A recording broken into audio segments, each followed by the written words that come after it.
केंद्रीय मंत्री श्री धर्मेंद्र प्रधान जी द्वारा संसद में दिया गया भाषण, जिसमें उन्होंने पूर्वोत्तर भारत, विशेषकर असम के गुवाहाटी में नए IIM की स्थापना और प्रधानमंत्री नरेंद्र मोदी जी की विकास प्रतिबद्धता पर प्रकाश डाला है। इसमें उन्होंने IIM की ऐतिहासिक यात्रा, शिक्षा को वैश्विक स्तर पर ले जाने के प्रयासों और उत्तर पूर्व की तरक्की के लिए किए गए ठोस कदमों का उल्लेख किया है। आइए देखते हैं क्या कहा उन्होंने। Thank you mister Teli ji. Now Shri Dharmendra Pradhan to reply to the discussion.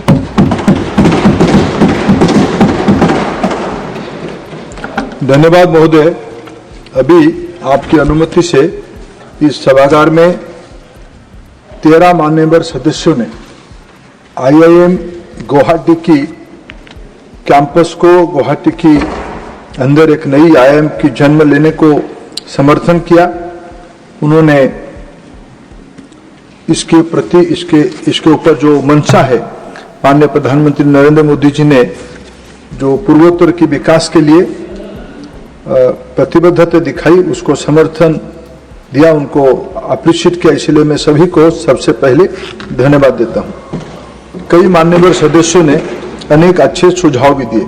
इसको कैसे ग्लोबल स्टैंडर्ड की इंस्टीट्यूशन बनाया जाए, जो वैकेंट पोस्ट है अन्य IIM में उसको कैसे भरा जाए और उसको कैसे अच्छा किया जाए, उसके बारे में बहुत पॉजिटिव एंड कॉन्क्रीट सजेशन दिया है। ये निश्चित रूप में सभी सजेशंस को मैं अच्छे से उसको कैसे क्रियान्वयन किया जाएगा उसकी मैं दायित्व भी लेता हूं। चेयरमैन साहब, 1961 से हमारे देश में IIM की काम चल रही है। IIM एक इंस्टीट्यूशन के रूप में काम कर रहा है। अगर मैं 2061 से 61 टू 2014 इसी 53 इयर्स में 13 IIM खोला गया था।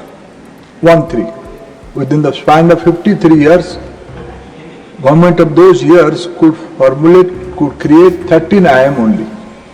Due to priority of Prime Minister Narendra Modi, especially giving focus to youth and youth aspiration, और हमारी जो प्रतिबद्धता है भारत की नौजवान आत्मनिर्भर बने, ये एक अनायास हम लोगों के लिए एक स्लोगन नहीं है, एक पॉलिसी नहीं है, हम लोगों का एक फिलोसफी है।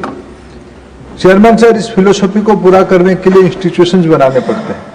इसीलिए पिछले 11 साल में आज की इस अनुमति के उपरांत देश में और 9 नया IIM बन जाएगा। 8 पहले हमने बनाए थे, पिछले IIM मुंबई तक, आज को मिला के ये नया 9वां IIM बन जाएगा मोदी जी के कार्यकाल। इसको मिला के अगर इसे प्रारंभ में कहूं कि इसमें पहले 13 IIM था 53 साल में और 11 साल में 9 IIM बने। ये एक अपने आप में एक स्टेटमेंट है। 2013-14 में समूचा 13 IIM में स्टूडेंट्स के नंबर था 3,500। आज 24-25 में इसमें IIM गुवाहाटी आया ही नहीं, इसमें student number is 9,800। 3,500 to 9,800. This statement shows the commitment of our government towards creating new institutions and giving opportunity to many more students, needed students in our country. Sir 17 में हम लोगों ने एक हिस्टोरिकल स्टेप लिया IIM को लेके, जो प्रधानमंत्री जी ने समीक्षा किया कि IIM, सर उन दिनों if you can remember, IIMs are not known as not competent to give degrees.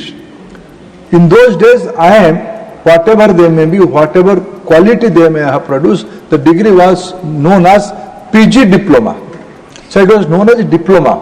For the first time, Prime Minister Modi, after 61, this has been started, but after 53 years, Prime Minister Modi recognized a key area, and after few years, after 55 years, he envisioned a new act. By that provision, IIM became a full-fledged institute of national importance, INI. It creates a global branding, though IIM has branding previously also, but it has in the global scenario, the issue of equivalence is a priority area. in the area of, when we are talking about equivalence, now with enactment of 2017 Act by this Parliament, IIM became a full-fledged university-like institutions. So today, IIM Guwahati, when it will start functioning, it is as good as a university. It's a university, sir. It's a university institution of national importance. Sir, उसकी amendment करते हुए आज हमने एक ही line उसमें से जोड़ा कि भारत की 22nd IIM गुवाहाटी में खोला जाएगा, जिसमें मैंने पहले भी कहा 555 करोड़ की इन्वेस्टमेंट होगी। सर, ये हमारी कमिटमेंट था, जो कहते हैं हम करते हैं। प्रधानमंत्री नरेंद्र मोदी देश की संतुलन विकास के लिए जो दायित्व लेते उसको करते हैं। लंबे समय से मेरे मित्र रामेश्वर तेली जी ने ठीक से याद किया, सर इस देश में माननीय स्वर्गीय मनमोहन सिंह जी ने 10 साल तक प्रधानमंत्री रहे। I think if you can correct me, I think in entire period he was representing Assam, state of Assam, I think all the 10 years। लेकिन अगर इतिहास के विद्यार्थी के नाते, पब्लिक पॉलिसी के विद्यार्थी के नाते उसको समीक्षा करो, और आसाम के सबसे खराब दिन किसी समय में था 2004 से 14 ही था। आसाम को कितने भी प्रकार से अनदेखा किया जाए, कांग्रेस पार्टी ने, और उस समय में प्रधानमंत्री रहते हुए, क्योंकि उनके हाथ में निर्णय नहीं था, निर्णय और किसी के हाथ में था। यह अपेक्षा सर पहली बार नहीं था। उल्फा, मैंने आज जैसे कहा कि आप, हमारे वैश्य जी, हमारे तेली जी, अभी सर्वादा, सब उपस्थित थे वहां, हमारे मुख्यमंत्री हेमंत बिश्व शर्मा जी, हमारे कनक जी, ये सभी आसाम के आंदोलन की उपज है। उस समय से ये मांग आते रहे कि आसाम में नेशनल इंस्टीट्यूशन खोले जाए। मैं आभार प्रकट करता हूं प्रधानमंत्री जी को, उन्होंने उस आकांक्षा को, उस अपेक्षा को उन्होंने पूरा किया। और आईएम के आज के अगर मैं 2 परिचय दूंगा, आईएम के बारे में मेरे को इस हाउस में इंफॉर्मेशन देने की कोई आवश्यकता नहीं, सब मेरे से ज्यादा भी जानते हैं, अच्छा जानते हैं। सर, इस बार जब यूएई की नेतृत्व भारत के प्रधानमंत्री जी को मिले, सर उनकी 2 मांग थी। आप हमारे देश में, सर आज यूएई एक डेवलप्ड इकोनॉमी है, उनकी कारोबार के कारण दुबई है, अबू धाबी है, शारजा है, कई प्रकार की इकोनॉमिक मॉडल उनके पास है। सर उस इकोनॉमिक मॉडल में माननीय प्रधानमंत्री जी को यूएई की नेतृत्व 2 चीज मांगा, हमें एक भारत की आईआईटी दीजिए, हमें भारत की एक आईआईएम दीजिए। मैं आज आपको सुखद सूचित करना चाहता हूं, नेशनल एजुकेशन पॉलिसी में जब हम इंडियन एजुकेशन को ग्लोबलाइजेशन की बात कहते हैं, हम विदेश की यूनिवर्सिटी को भारत में खोलने का अनुमति दे रहे हैं पहली बार। आज सर 15 यूनिवर्सिटी भारत में खोलने की तैयारी कर रहे हैं, कुछ खुल भी गए हैं। वैसे ही भारत की इंस्टीट्यूशन आईआईटी और आईआईएम, सर पिछले 2 साल से भारत की 2 आईआईटी विदेश में खुले हैं, उसमें से एक अबू धाबी में, एक उसमें अफ्रीका में। मैं अगले महीने भारत की ओर से आईआईएम अहमदाबाद, जो प्रेस्टिजियस इंस्टीट्यूशन है, सर आईआईएम अहमदाबाद की परिचय क्या है? IIM Ahmedabad factory for producing unicorn, Bharat में 2014 में बिल्कुल गिनती में स्टार्टअप होते थे, आज इसकी संख्या 1,50,000 से ऊपर जा चुका है। उनमें से अनेक यूनिकॉर्न बन चुके, वो सारे ज्यादातर लोग आईआईएम अहमदाबाद से जुड़े हुए हैं। ये आज इस प्रकार के आईआईएम हम लोग वहां खुलने वाले हैं। हमने, जैसे मैंने कहा कि हम लोगों ने कोई भी चीज को, आज आसाम की क्या परिचय हो रही है, नॉर्थ ईस्ट की क्या परिचय हो रही है। सर आज आसाम में longest rail cum road Bogibeel bridge आज आसाम में है। विश्व के सबसे 2 बड़े इंपोर्टेंट टनल, मेरे मित्र देश की इस संसद की जिनके नेतृत्व हम काम करते, पार्लियामेंट्री अफेयर्स मिनिस्टर, और मेरे मित्र अरुणाचल की जननेता श्री किरण रिजिजू जी को मैं बधाई देता हूं। उनके राज्य में शीला टनल बन चुके हैं और इसी कार्यकाल में बन चुका है। सर त्रिपुरा में मैत्री सेतु त्रिपुरा और बांग्लादेश को लिंक करते हुए बन चुके इन्हीं कार्यकाल में, पिछले 10 साल में। प्रधानमंत्री नरेंद्र मोदी के कार्यकाल में नॉर्थ ईस्ट में 10 नए एयरपोर्ट बन चुके हैं।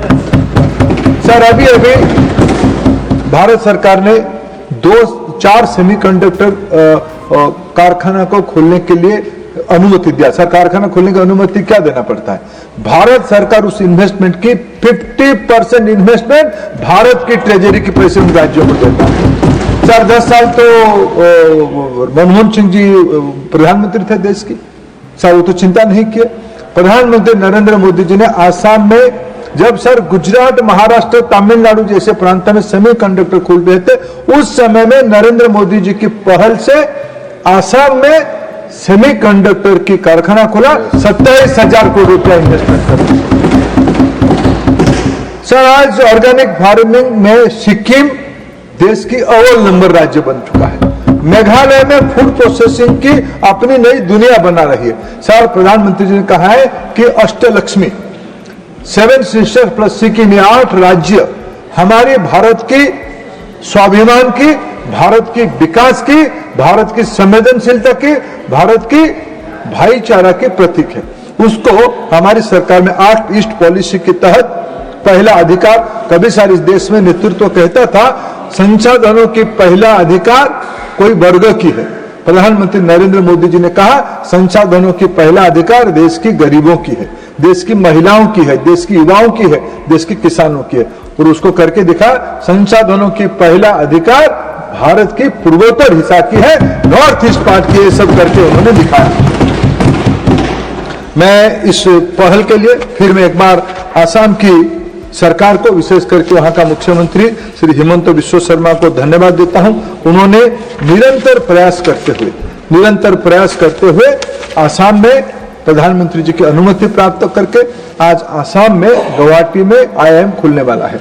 मित्रों, मैं अध्यक्ष जी, मैं सभी सदस्यों का और इस सदन का फिर एक बार आभार प्रकट करता हूं और मैं आश्वस्त करता हूं हमारे देश में अभी जॉब सीकर की संख्या, विशेष करके अच्छे इंस्टीट्यूशन में पढ़ने वाले बच्चे नौकरी के पीछे ना जाए, वो नौकरी बनाए। They should be job creator, they should not be job seeker, they should be job creator, at least those who are studying in elite institution like IIT and IIM. I am happy today the way Northeast is emerging itself and Prime Minister Modi is solidly behind for the development of the Northeast, and the new leadership of that zone is aspiring for a new heights. This IIM Guwahati will certainly create a bigger scenario for entire Northeast, especially Assam and Guwahati. Again, I thank all the members for supporting this bill. Thank you, sir. Thank you, Honorable Sri